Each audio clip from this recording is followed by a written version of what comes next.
প্ৰিয় দৰ্শক আপোনালোকে চাই আছে টাইম এইডৰ ষ্টুডিঅ'ত মই শৰৎ গায়নৰ লৈ আহিছো আন এক গুৰুত্বপূৰ্ণ খবৰ। আজি তৃতীয় দিনটোতো আজি অব্যাহত আছে প্ৰতিবাদ, অৰ্থাৎ যোৰাবাটত আজি তৃতীয় দিনৰ সাব্যস্ত কৰা দেখিবলৈ পোৱা গৈছে। অধিক উত্তপ্ত পৰিস্থিতি সৃষ্টি হোৱাৰ সম্ভাৱনা কৰা হৈছে আজিৰ দিনটোত, যিহেতু মেঘালয়ৰ বিৰুদ্ধে প্ৰতিবাদ সাব্যস্ত কৰি থকা হৈছে। সৌদ অসম কেব চালক সন্থাৰ লগতে বহু দল সংগঠনে প্ৰতিবাদ কৰিছিলে যে মেঘালয় যি ঘটনা সংঘটিত হৈছিলে অসমৰ বাহনৰ লগত, আৰু তাৰ পাছত প্ৰতিবাদ সাব্যস্ত কৰিছিলে। আৰু আজিৰ দিনটোত আটাইতকৈ ডাঙৰ কথা ক'ব লাগিব যে মেঘালয়ৰ ফালৰ পৰা বিকল্প পথ ব্যৱস্থা কৰা হৈছিলে, আৰু আজি প্ৰতিটো বিকল্প পথৰ প্ৰতিবাদ সাব্যস্ত কৰিব সৌদ অসম কেব চালক সন্থাৰ লগতে বহু দল সংগঠনে। আমি জনাইছো এই মুহূৰ্তৰ সমগ্ৰ খবৰ। যোৰাবাটত আজি অব্যাহত আছে তীব্ৰ প্ৰতিবাদ। আজিৰ দিনটোতো তীব্ৰ প্ৰতিবাদ সাব্যস্ত কৰিব যোৰাবাটত, আৰু অসমত প্ৰৱেশ কৰিবলৈ দিয়া হোৱা নাই এখনো বাহন, আৰু যাৰ কাৰণে শ শ বাহন এতিয়াও আবদ্ধ হৈ আছে যোৰাবাটতে। তৃতীয় দিনাও বিৰাজ কৰিছে চেপা উত্তেজনাই। তৃতীয় দিনটোতো চেপা উত্তেজনাই বিৰাজ কৰা দেখিবলৈ পোৱা গৈছে, আৰু এই পৰ্যন্ত আবদ্ধ হৈ আছে শ শ যান বাহন আবদ্ধ হৈ আছে। এই পৰ্যন্ত আবদ্ধ শ শ যান বাহন প্ৰৱেশ কৰিবলৈ দিয়া হোৱা নাই। কোনো ধৰণৰ পেট্ৰল ডিজেলৰ লগতে চিলিণ্ডাৰ ভৰ্তি বাহন, ইন্ধন পৰিবাহী বাহন, একমাত্ৰ জৰুৰীকালীন ব্যৱস্থাৰ বাহনকে চলাচলৰ অনুমতি প্ৰদান কৰা হৈছে, আৰু দোষীক শাস্তি নিদিয়া পৰ্যন্ত প্ৰতিবাদ অব্যাহত ৰখাৰ হুংকাৰ দিয়া হৈছে। এই মুহূৰ্তৰ ডাঙৰ খবৰ, আজিৰ দিনটোতো প্ৰতিবাদ সাব্যস্ত কৰা দেখিবলৈ পোৱা গৈছে।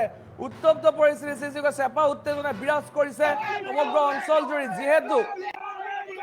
যিহেতু এক প্ৰকাৰ কালিৰ দিনটোৰ পৰা অৰ্থাৎ বিগত 3 দিনত প্ৰতিবাদ সাব্যস্ত কৰি থকা দেখিবলৈ পোৱা গৈছিলে, আৰু তাৰ মাজতে ক'ব লাগিব যে আজিৰ দিনটোতো চেপা উত্তেজনাই বিৰাজ কৰা দেখিবলৈ পোৱা গৈছে। সমগ্ৰ যোৰাবাট অঞ্চল আৰক্ষী বাহিনী মোতায়েন কৰা হৈছে, যিহেতু অসমৰ বাহনক আক্ৰমণৰ লক্ষ্য কৰি লৈছিলে মেঘালয়ত, আৰু তাৰ পাছতে প্ৰতিটো দল সংগঠনে গৰজি উঠিছিল মেঘালয়ৰ ওপৰত, আৰু মেঘালয়ৰ কোনো বাহনক প্ৰৱেশ কৰিবলৈ দিয়া হোৱা নাছিলে। আৰু আজি পৰ্যন্ত অৰ্থাৎ তৃতীয় দিনটোতো এনেধৰণে প্ৰতিবাদ সাব্যস্ত কৰা দেখিবলৈ পোৱা গৈছে। আবদ্ধ কৰি ৰখা হৈছে শ শ বাহন আবদ্ধ কৰি ৰখা হৈছে, কোনো বাহন প্ৰৱেশ কৰিবলৈ দিয়া হোৱা নাই। প্ৰতিখন বাহনক যোৰাবাটতে ৰাখি দিয়া দেখিবলৈ পোৱা গৈছে। সেয়া লাগিলে ইন্ধন ভৰ্তি বাহনেই হওক বা ইন্ধন ভৰ্তি বাহনেই হওক বা পেট্ৰল ডিজেলৰ টেংকাৰে হওক, প্ৰতিখন বাহন কিন্তু আবদ্ধ কৰিছে। আৰু কেৱল মাত্ৰ যিসমূহ জৰুৰীকালীন ব্যৱস্থাৰ সৈতে জড়িত যি এম্বুলেন্সসমূহে যাবলৈ দিয়া হৈছে, তাৰ বাহিৰে মেঘালয় আৰক্ষী বাহনকো কিন্তু উভতাই পঠিওৱা দেখিবলৈ পোৱা গৈছে। আৰু আজিৰ দিনটোতো একেই চেপা উত্তেজনাই বিৰাজ কৰিছে। পুৱাৰ ভাগতে প্ৰতিবাদ কৰিবলৈ ওলাই আহিছে। আৰু আজিৰ দিনটোত ক'ব লাগিব এক কথা যে যিহেতু মেঘালয়ৰ তৰফৰ পৰা কালিৰ দিনটোত জাননী জাৰি কৰিছিলে যে বিকল্প পথ ব্যৱস্থা কৰা হৈছিলে, যে পিলিং কাটা হওক বা ৰাণী হয়, কিন্তু সেইসমূহ পথত আজিৰ দিনটোত প্ৰতিবাদ সাব্যস্ত কৰিছে, বন্ধ কৰি দিছে সেইসমূহ পথ। অৰ্থাৎ চব ফালৰ পৰা বন্ধ কৰা হৈছে মেঘালয়ক এফালৰ পৰা কোঙা কৰি দিয়া চেষ্টা চলোৱা হৈছে। আৰু কিন্তু ইয়াৰ পাছতো আটাইতকৈ ডাঙৰ কথা যে মেঘালয় চৰকাৰৰ তৰফৰ পৰা কোনো ধৰণৰ মাত মতা দেখিবলৈ পোৱা নাই। আজি তৃতীয় দিনটোতো কিন্তু এই পৰ্যন্ত মেঘালয় চৰকাৰৰ তৰফৰ পৰা এটা কথা কোৱা নাই বা কোনো ধৰণৰ মাত মতা দেখিবলৈ পোৱা নাই। আৰু আজিৰ দিনটোত আৰু অধিক ভয়াৱহ পৰিস্থিতি হোৱাৰ আশংকা কৰা হৈছে, যিহেতু আৰু আজিৰ দিনটোত তৃতীয়টো দিন প্ৰখৰ ৰ'দকো নেওচি প্ৰত্যেকগৰাকী দল সংগঠনৰ নেতা হওক বা যিসকল কেব চলাই যিসকলে জীৱন নিৰ্বাহ কৰি আছে, সেই লোকসকল ওলাই আহিছে, কিয়নো তেখেতলোকে মেঘালয়লৈ যাব নোৱাৰিছে। কাৰণ মেঘালয়ত যি পৰিস্থিতিৰ সন্মুখীন হ'বলগীয়া হৈছিলে, অসমৰ বাহনক যিধৰণে আক্ৰমণৰ লক্ষ্য কৰি লৈছিলে মেঘালয়, সেইসকল লোকে যিটো সংগঠন আছিলে খাচী ইউনিয়ন, তেখেতলোকৰ যি যুৱকসকলে যিধৰণে আক্ৰমণৰ লক্ষ্য কৰি লৈছিলে, অসমৰ বাহন দেখিলে শিলগুটি মাৰিছিলে, পাথৰ মাৰিছিলে, আক্ৰমণ কৰিছিলে, আৰু তাৰ পাছতে প্ৰতিবাদ কৰিছিলে অসমৰ কেব চালক সন্থাৰ দ্বাৰা প্ৰতিবাদ কৰা হৈছিলে। আৰু সেই প্ৰতিবাদত বহু দল সংগঠন উপস্থিত হৈছিলে। আৰু আজিৰ দিনটোতো কিন্তু এক ভয়াৱহ পৰিস্থিতি আশংকা কৰা হৈছে। ইতিমধ্যে বৃহৎ আৰক্ষী বাহিনী মোতায়েন কৰি ৰখা হৈছে, যাতে পৰিস্থিতি বেয়া নহয় বা পৰিস্থিতি ভয়ংকৰ নহয় বা পৰিস্থিতি নিয়ন্ত্ৰণৰ কাৰণে এনেধৰণে আৰক্ষী বাহিনী মোতায়েন কৰা হৈছে। কিন্তু এইখিনিতে ক'ব লাগিব যে মেঘালয় যি ধৰণৰ পদক্ষেপ সেয়া কিন্তু আচৰিত বুলি ক'ব লাগিব, কিয়নো আজি পৰ্যন্ত কোনো ধৰণৰ মাত মতা দেখিবলৈ পোৱা নাই মেঘালয়ৰ তৰফৰ পৰা, কোনো ধৰণৰ মাত মতা দেখিবলৈ পোৱা নাই।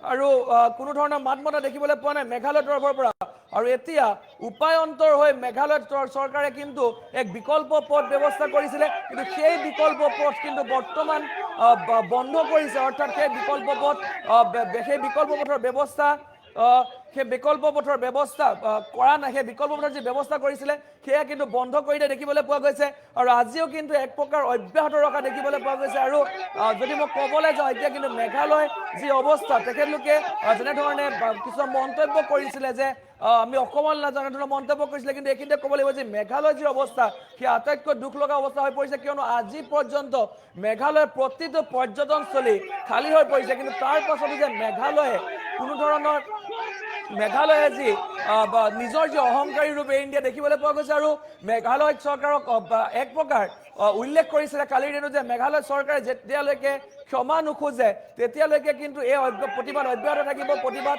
বন্ধ নহয় বুলি কৈছিলে কিন্তু আজি পৰ্যন্ত কিন্তু এতিয়ালৈকে কিন্তু প্ৰতিবাদ চলি থকা দেখিবলৈ পোৱা গৈছে যদিও নিশাৰ ভাগত প্ৰতিবাদ বন্ধ কৰিছিলে সাময়িকভাৱে স্থগিত ৰাখিছিলে কিয়নো নিশা আন্ধাৰ হৈ অহাৰ লগে লগে সাময়িকভাৱে প্ৰতিবাদ স্থগিত ৰাখিছিলে কিন্তু বৰ্তমানে পুৱা 7 বজাৰ পৰা প্ৰতিবাদ আৰম্ভ হৈছে যোৰাবাটত আৰু প্ৰতিগৰাকী দল সংগঠনৰ নেতাৰ লগতে কেব চালক খণ্ডৰ প্ৰতিগৰাকী লোক ওলাই আহিছে সকলোৱে একেমুখে গৰিহণা দিছে মেঘালয়ৰ এই কাণ্ড আৰু আজিও কিন্তু বন্ধ কৰি ৰাখিছে প্ৰতিখন বাহন বন্ধ কৰি ৰাখিছে এখনো বাহন অসমত সোমাবলৈ দিয়া হোৱা নাই ML ৰেজিষ্ট্ৰেশ্যনৰ এখনো বাহন সোমাবলৈ দিয়া নাই সেয়া লাগিলে আৰক্ষী বাহনে হওক বা আৰ্মিৰ বাহনে হওক কাৰো কোনো বাহন সোমাবলৈ দিয়া হোৱা নাই কেৱল মাত্ৰ জৰুৰীকালীন সেৱাৰ লগত যিসমূহ বাহন জড়িত হৈ আছে সেই বাহনসমূহ সোমাবলৈ দিছে আৰু কিন্তু এটা কথা ক'ব লাগিব মেঘালয়ৰ এই পৰিস্থিতিৰ কাৰণে কিন্তু আজি পৰ্যন্ত বহু পৰ্যটক কিন্তু এতিয়াও চেৰাপুঞ্জীত আবদ্ধ হৈ আছে আহিব পৰা নাই সেইসকল পৰ্যটক যিহেতু মেঘালয়ৰ পৰিস্থিতি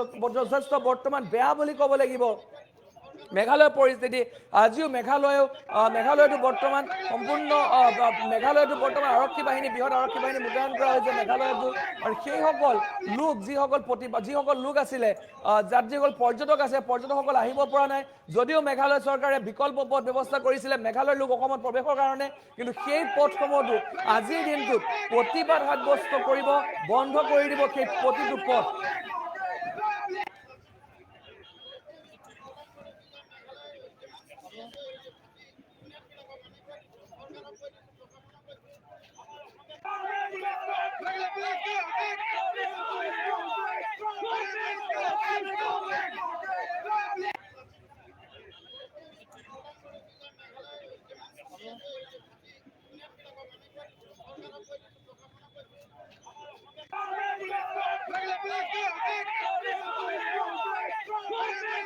Let's go!